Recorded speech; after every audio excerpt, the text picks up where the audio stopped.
Collection করে সেই টাকা মসজিদের ফান্ডে জমা রাখা যাবে কিনা?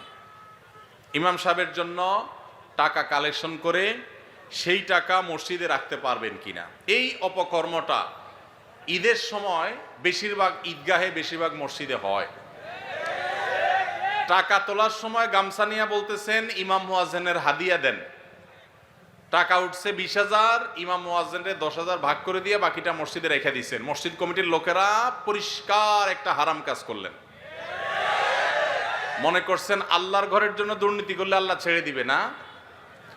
টাকা তোলার সময় যদি ইমাম মুয়াজ্জিনের জন্য বলেন তাহলে এটি ইমাম মুয়াজ্জিনকেই দিতে হবে, ওইটা মসজিদে রাখতে পারবেন না।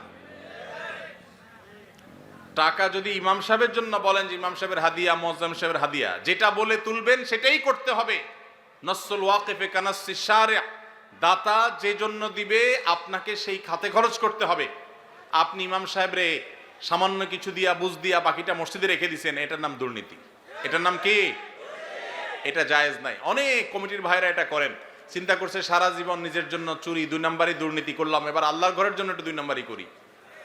জায়েজ হবে ভাইরা আমার? এই জন্য সতর্ক থাকতে হবে, খবরদার। আর ইমাম সাহেবদেরকে বসায়া ঈদের দিন গামছা নিয়ে তাদের জন্য টাকা তোলা, এটাও তো আরেক লজ্জার কথা।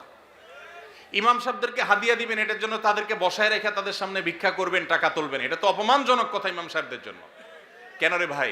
এলাকাবাসী বিভিন্নভাবে ইমাম সাহেবদের ঈদ উপলক্ষে ঈদের তারা বেতন পাবে, বেতনের পাশে এক্সট্রা একটা বোনাস পাবে, সে ব্যবস্থা করা যায় না?